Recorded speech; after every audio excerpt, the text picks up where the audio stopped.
Hello and welcome back. I'm your friendly neighborhood technician. Today we have a M278 that needs the front cylinder head covers resealed. So I've watched a few videos on how to do it and they're not really up to my quality. So what I'm going to do is go through this job and show you how I would do it at work at the dealership level. And I'm going to give you some tips and tricks along the way, as well as show you how to do the processes properly. Let's get right to it. All right, here's the 278 in question. As you can see right here, right there, there's some oil leak down there, and also there's some oil leak right here on this side right there. So we're going to get to resealing this bad boy. All right, some of you might be wondering why I have it running and getting hot. Now, that is because before I take anything apart and everything is covered, except for these, I'm going to plug those up. Before everything is covered, I want to clean off as much of the leaked oil as possible. And to do that, the engine being hot will aid you in that, because brake cleaner only works so well. And if you have a hot engine, it works a lot better. So I'm going to show you that. Now, the reason I am telling you to do this now before you take everything apart is because you see right here, you got a bunch of residue right here all around the top. So when you take off this front cover, you will still have to clean this surface off. But if you do it now, you're not going to risk getting any of the debris or any of the dirt and gunk dripping inside the engine. So if you clean all this now with the engine hot, it's going to come off nice and really easily. And you can see over here, same thing. You got a bunch of oil residue across the top there. So we're going to clean off as much of that as possible before we actually get in there and start taking stuff off. You can use any brake cleaner you want to use, but I do find that the Mercedes stuff, this part number right there, this works way better than any brake cleaner that I have ever come across. See all that right there? Just a quick spray. Some of this is really baked on there, so that might stay on there. We can get this part cleaned off when I get the cover off. But other than that,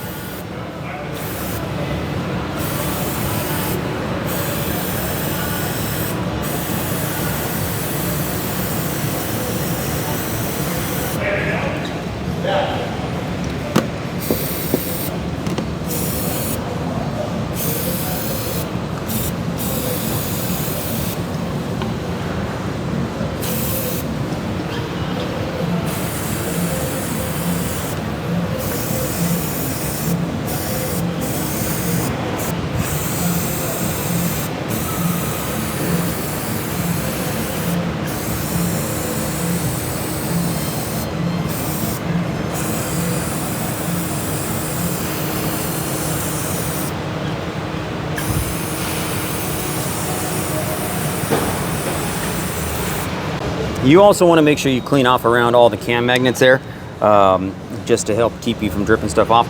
I will leave the cam magnets on, and I will take the front cover off with the cam magnets on, and I will reseal the cam magnets with the timing cover sitting on the bench, not on the engine.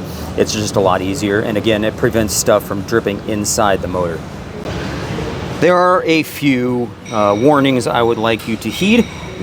That coolant line right there, one of the turbo coolant lines, I have not been lucky enough to be able to do a video on replacing the M278 turbo coolant lines for you guys. But if you breathe on that line wrong right there, or you look at it sideways, it will break off. And then you're going to be doing turbo coolant lines, which there are some on that go to this side. There's actually this one right here. There's two that go to this side, two that go to that side. This is a piece right here. And then there is also, yeah, you can see that's a turbo coolant line right there. That right there. This is a turbo coolant line right there. Some of them are metal, and you can just replace the O-rings, but other ones are plastic, and they will break if you don't treat them right. All right, first thing you want to do, loosen this up. Don't take it out yet, because then it's going to puke oil everywhere, but you do want to loosen it up and let the oil inside there drain while you're doing some other things. And those other things are going to be removing these charge pipes right here for the turbos. And I will show you how to remove those properly without prying on things and then as a result denting the inside of this like I have seen done in other videos. So you're going to want to loosen this hose clamp right here, don't worry about that hose clamp right there. Don't worry about removing the air filter housing. Just worry about this right here, and then there's going to be a bolt right here that's going to hold that in place. There's going to be a hose clamp down here at the bottom of this. It's kind of difficult to see, but what you want to do is you're going to get in here with a long 1/4" ratchet with an extension that goes this way, and then you're going to be able to get that. And it should be a 7mm. To whatever size this is, I believe it's a 7mm, you should be able to get down at the bottom and loosen that clamp up as well with the 7mm also. Now, some of these charge pipes, like this one right here, it has a bolt here. They may have other bolts, like this one right here, that bolt right there, but that's for this coolant hose right here. But there are other bolts that you may have to find. I will point those out as I come across them. Also, make sure you're careful of this coolant line right here that goes over here to the reservoir. This will break if you breathe on it wrong also. Now you have the charge pipe off. Now, I did just record how quickly I got that off with this camera right here, and I'm going to include that footage in the video. So I want you to see just how easily that came off without prying on this hose, without potentially pinching this, just how easily it came off.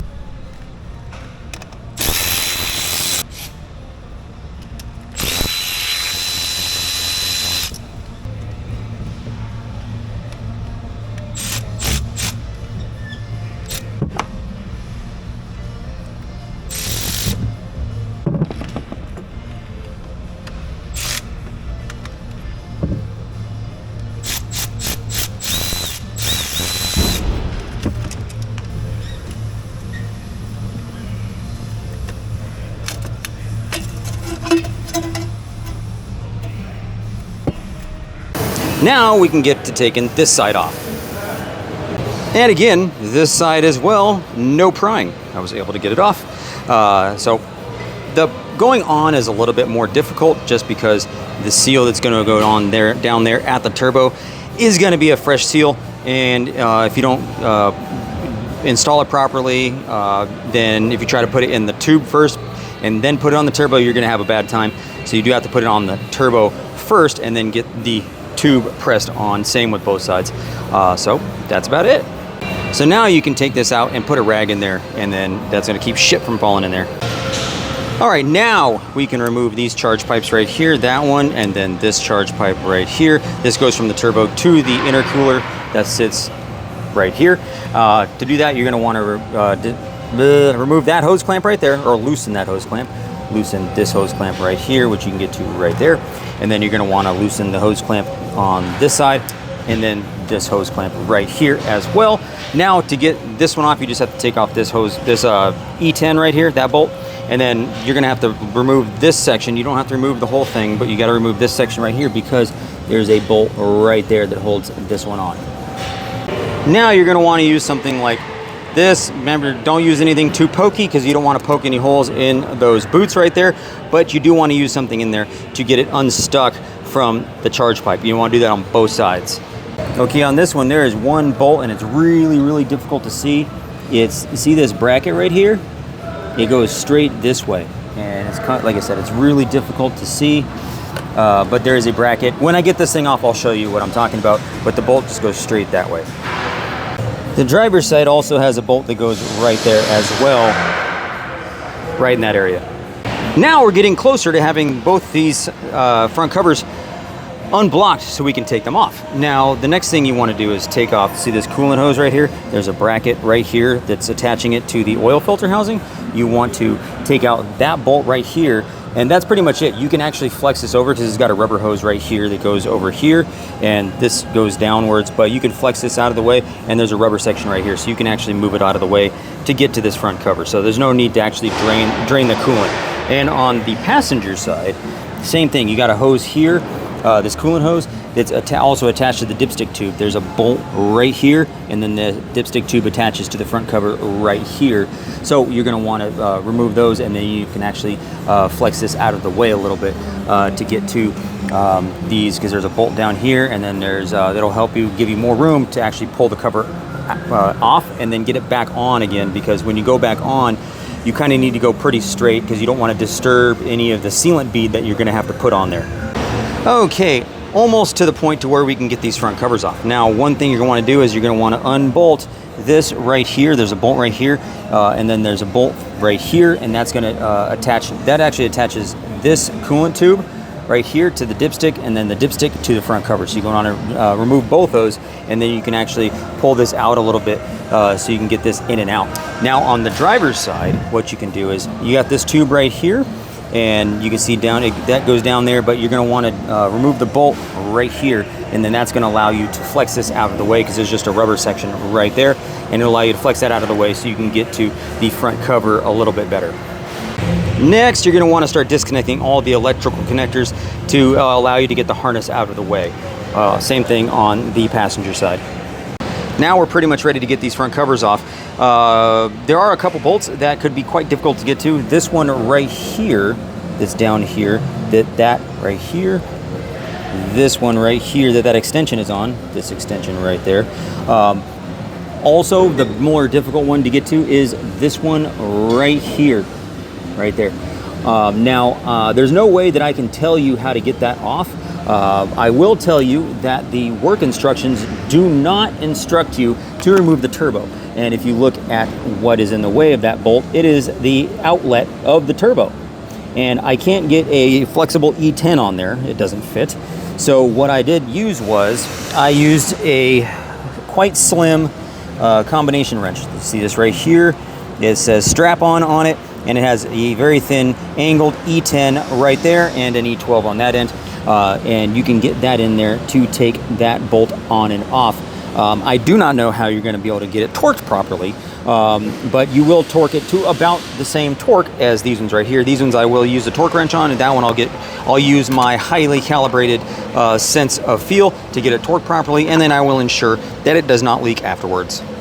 Now we're ready to pop these bad boys off. Now, there are some locations. There's one right here that you can use to pry on, and then there's also another one on the same side. Don't worry if you get these front covers mixed up. They are the same part number left and right, as well as these cam magnets are the same part number left and right. Now we are ready to pop these front covers off.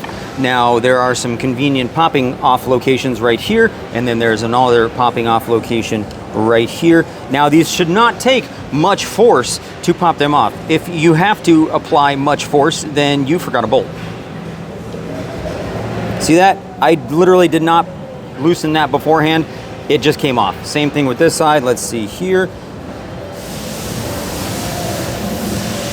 That's it.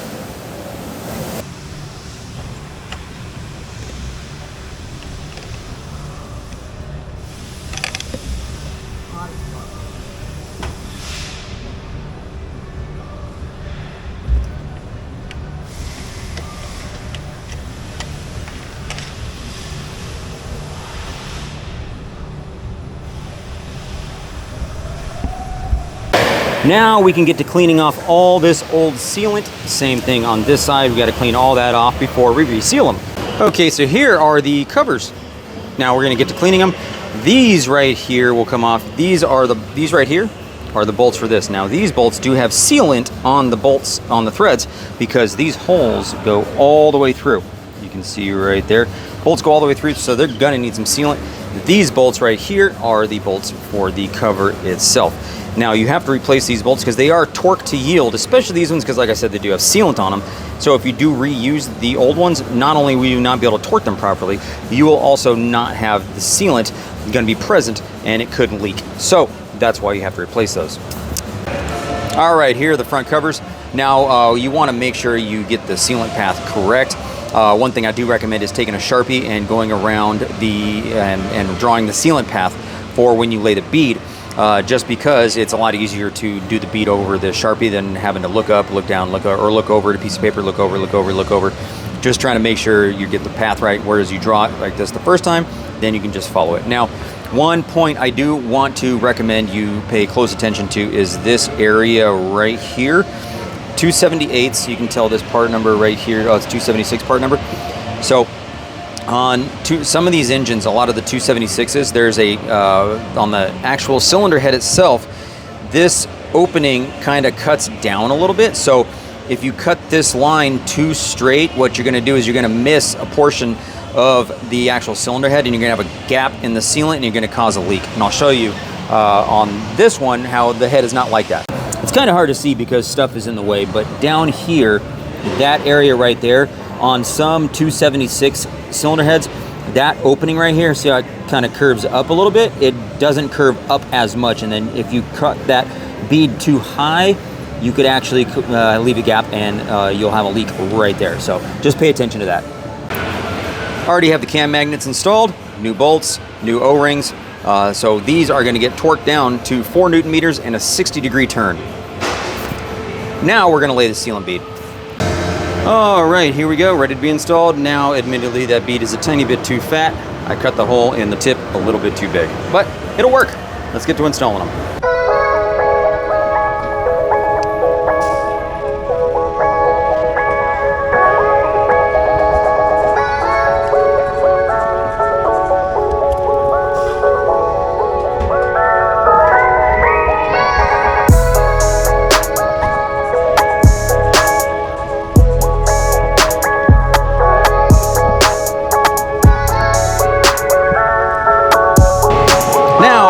One thing I do want to mention is when you clean off the sealing surface, don't use any sharp edge objects. You want to use plastic razors.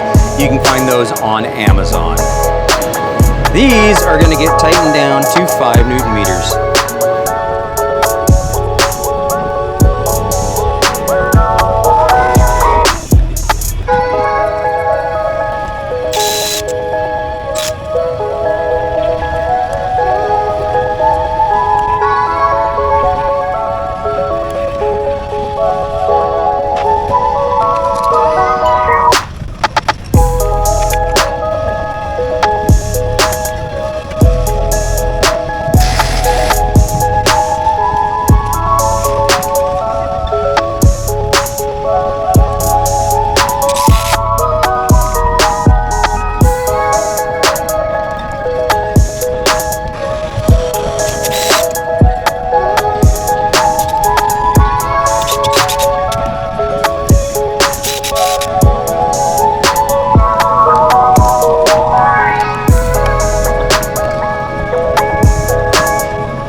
All right, that's pretty much it. Here it is, back together. Make sure you give me that thumbs up, hit subscribe, and make sure you hit the notification icon so you get notifications when I post a new video. Just like this one right here, I do have a few more videos coming up soon. Also make sure you check out my Patreon. Make sure you also check out my Etsy. If it's still up, it should be still up. I'll make sure it's still up. And if you feel like buying something fantastic, it helps me provide more videos to you guys in a more timely manner. If you want to check out if you don't want to subscribe to Patreon, if you want to just buy me a coffee, check out the link below to buy me a coffee, and I will appreciate that very much. But thank you for watching, and thank you for supporting the channel.